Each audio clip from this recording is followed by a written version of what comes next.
எல்லோருக்கும் இறை ஆசியின் வாழ்த்துக்கள்.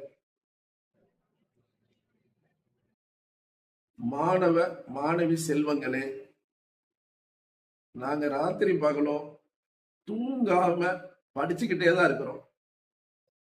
பரீட்சை எழுதும் போது நாங்க மறந்து போயிடுறோம். இத்தனைக்கு நாங்க விளையாடுறது இல்ல, டிவி பாக்குறது இல்ல, பொழுதுபோக்கான வேலைகள் நாங்க எதுவுமே செய்யறது இல்ல. படிப்புல மட்டும்தான் நாங்க கவனம் செலுத்திட்டு இருக்கிறோம். அப்படி இருந்தும் எங்களால வந்துட்டு பரீட்சை எழுதும் போது நாங்க மறந்துடுறோம்.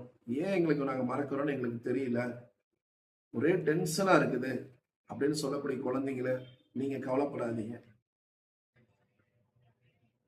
மாணவ மாணவிய, உங்களுக்கு கிளாஸ்ல நீங்க ஃபர்ஸ்ட் மார்க் வாங்குறதுக்கும் ஸ்கூல்ல ஃபர்ஸ்ட் மார்க் வாங்குறதுக்கும் நல்லா நீங்க மெரிட்ல மார்க் வாங்குறதுக்கும் என்னால உங்களுக்கு உதவி செய்ய முடியும். நல்ல பேரும் புகழோட நீங்க ஸ்கூல்ல படிக்கிறதுக்கும் என்னால உங்களுக்கு உதவி செய்ய முடியும். விளையாட்டு துறையிலையும் நீங்க சிறந்த மாணவ மாணவியா வர்றதுக்கும் என்னால உங்களுக்கு உதவி செய்ய முடியும். ஆன்மீக இறை அசிமயத்துக்கு உங்க தாய் தந்தைகளோட நீங்க வாங்க. இறைவனுடைய அருளும் என்னுடைய பிரார்த்தனையும் உங்களுக்கு எப்பவும் இருக்கும். நாங்க உங்களுக்கு கைட் பண்றோம். நீங்க நேர்ல வாங்க. அல்லாஹ் அக்பர்.